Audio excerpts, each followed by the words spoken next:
Hello everyone, you're welcome to my channel. My name is Adora, and if you are just seeing this face for the first time, thank you very much for stopping by. Now, today I'll be reacting to a story which I have just found online. I've just seen this story online, Facebook to be precise, and it's the story of a Nigerian boy, or rather Nigerian man, who came into the country as a student. He is a student in the UK, but he also works as a healthcare assistant in a care home, and recently he has been sentenced to 10 years in prison for manslaughter.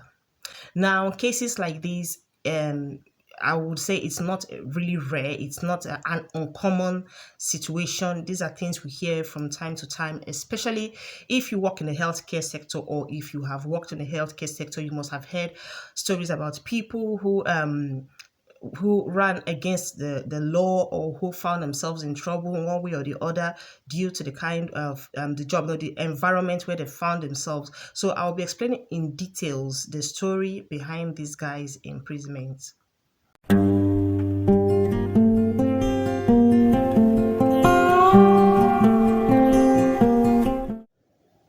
Okay, I'll be reading this story exactly how I have seen it online, and then I will give my opinion about it.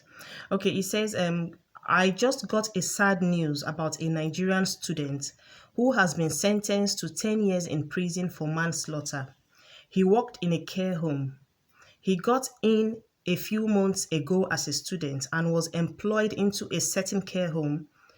A patient had 2-to-1 care. This means two people must attend to the patient at all times.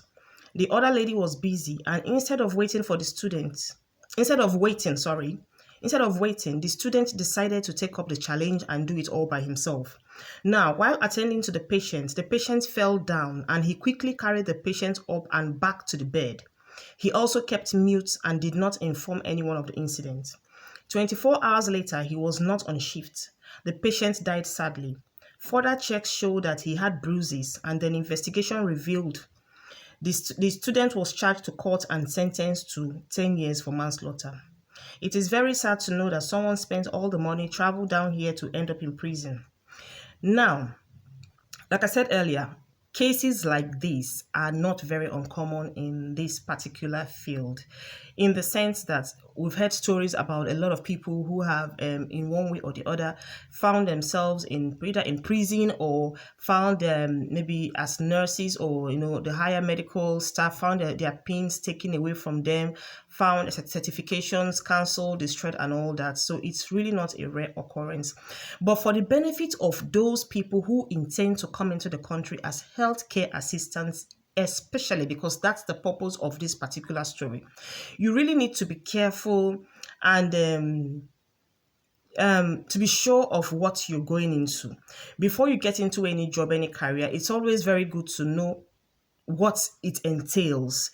It's not just about the money involved. It's not even just about you having passion for the job, because passion alone cannot cover so many loopholes. You have to be extremely careful. Pay attention to details. Now, I'm going to be reacting to this particular story. The first one says, in the first paragraph, he says, he got in a few months ago as a student and was employed into a certain care home. Now, for so many students, or rather for most of the students that come into the country, they are required to work part-time. That's the maximum amount of time you're required to work is part-time, which is about 16 hours a week.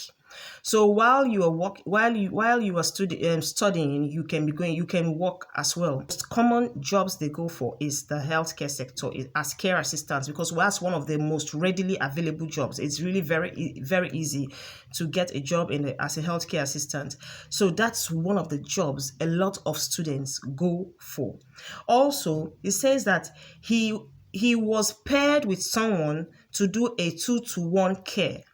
2-to-1 is a situation whereby a patient or a resident needs extra support, not just the support of one carer, but the support of two people to him. It could be that he has very complex needs, and as such, one person alone would not be adequate to take care of his needs, so he needs two people. It could also be that he's immobile, in the sense that maybe he's bedridden and one person cannot do all the lifting and all the personal care that comes with it, so he needs two people to attend to him at all times. times. So that's what we mean by 2-to-1 care. Now, it also says here in the story that the other lady was busy. And instead of waiting, the student decided to take up the challenge and do it all by himself. So the other lady that the student was paired with was busy doing something else. And when the patient needed help, instead of this student to wait until the other lady was through with what she was doing so that they could help this patient together, he decided to do it all by himself. And then it goes further to say, while attending to the patient fell down and the student quickly carried the patient up and put back in bed. Now, he also kept mute and did not inform anyone of the incident. 24 hours later, he was not on shift. The patient died. Sadly, further checks showed that he had bruises. And then after investigation, it was revealed that there was a fall which was not reported. The student was charged to court and sentenced to 10 years for manslaughter. Now, this is a typical case of negligence, irrespective of whether he's aware of his actions, of his mistakes or not.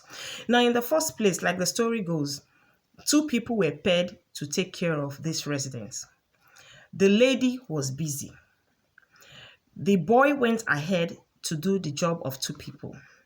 Now, that's where he got the first fail. No matter what the patient or the resident needs at that point, if he is supposed to be given a 2-to-1 support, that is what it is, because that is what he has been assessed for. The authority or the hospital has already assessed that this particular patient needs a 2-to-1 support at all times. So at no given time should one person alone render help or support to this person. So no matter what that patient wanted at that time, what the boy would have done is to call the attention of the nurse, of his second colleague who was supposed to work with him. Now, if she is very busy, he could have gone for someone else. He could have just seen if he could get someone else to assist him.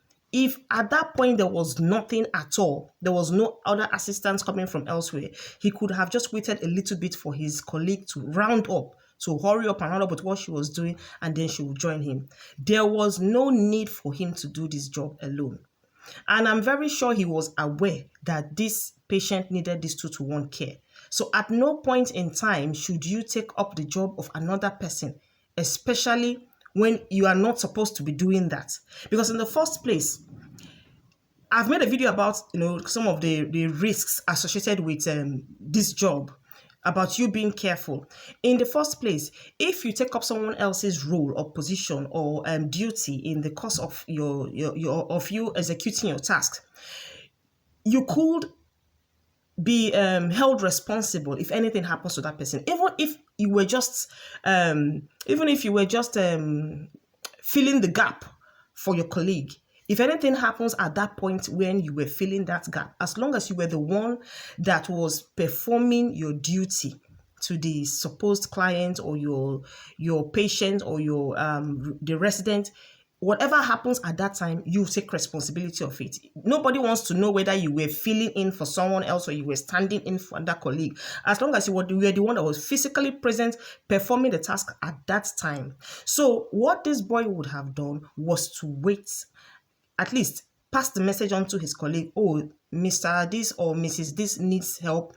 And then whatever she was doing, I'm very sure she would have hurried up and then come to assist the boy. And if they were doing this job together, if they were rendering this support at the same time together, I doubt if there was any reason why the man or the patient would have fallen down. Because if, for instance, now they didn't specify in the story what exactly the kind of help exactly the student was rendering to the man at the point where he fell. They didn't specify if he was doing personal care to him. They did not specify if he was trying to move him from one place to the other. They did not specify if he was feeding him. They didn't just specify anything. They only said the boy was doing helping the guy, the old man or the resident in question, and the man fell. Now, if the both of them, the 2-to-1, were doing their duty together, giving support to this man, I doubt if the man would have fallen. I doubt if there would have been any accident of such. Because even if one person is a bit careless, the other is there to support.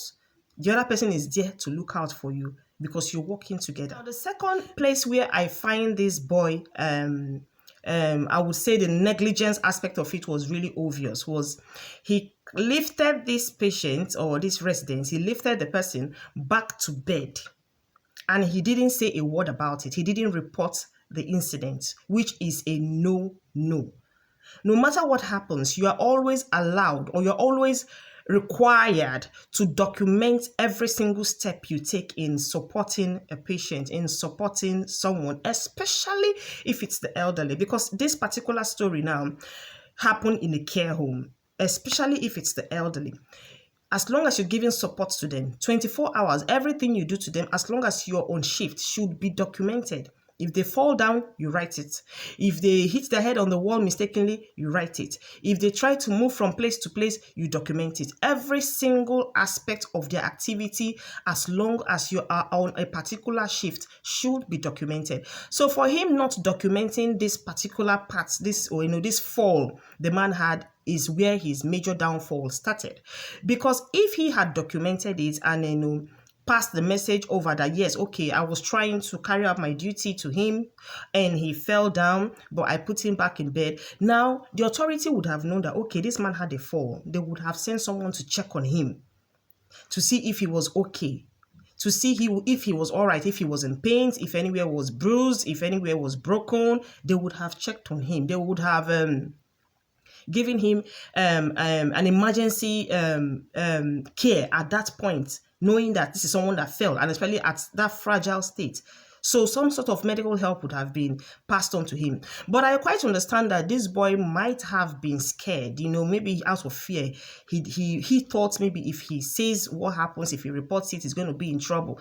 But on the other way around now, it should have been better if he had actually reported, save himself the stress of what he has found himself in now. So at no point whatsoever should you not document. You should always document everything that happens to your patient in the course of your duty towards them.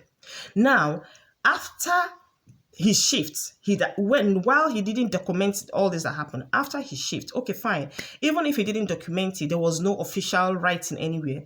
He has finished his shift. He would have called someone in confidence and told them. Maybe he would have called a senior staff, or he would have passed the message to the next staff coming in. He would have passed the message over to the next people that are coming to resume their shift for that day. They call that handover. Handover now means when you kind of pass on the information of everything that has happened during your shift to the next staff who is taking over from you. He would have let them know that this is what happened during my shift. The man fell down. Okay, I'm letting you know now. So that those ones will be aware of what happened to the man and what to expect. Because assuming this man had died maybe in the course of the next staff shift, the fear now would be that the next staff that came in, that took in, would actually think it was something they did or they didn't do that caused the man's death, and they will start blaming themselves. And you that actually made that mistake will just go free like that.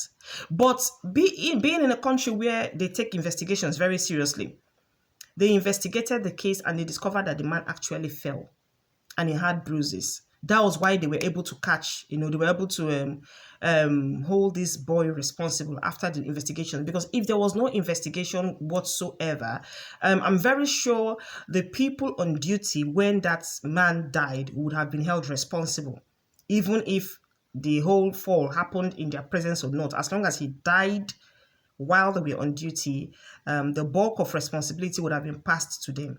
So, we've heard of cases like this severally, about people who are not very careful in the line of their duty, especially in this field. In this particular field, you need all the concentration, 100%. When you're attending to somebody, you need all the focus. Everything you are thinking should be about the person you are looking after, because a simple mistake does not count as ignorance. It counts as negligence. There is nothing like I don't know. There is nothing like I was not aware. And there is nothing like I made a mistake. Now, it's so unfortunate that this boy who has just come into the country not quite long as a student has now found himself behind bars. He's in jail, and you know what it is after spending so much amount of money to come into the country as a student, and you end up like this. It's really unfortunate, and we do hope that I don't know how to say. I wouldn't say we hope that justice is meted out to him, because honestly, if he is guilty of the crime, then yeah, then he has to face his time. But we do hope that other people learn from this. Just be very careful if you are working in this field, or if you have the interest to go into this field, so that we do not keep making these mistakes and ending up behind bars. Thank you very much for watching, and I do hope to see you guys next time. Bye.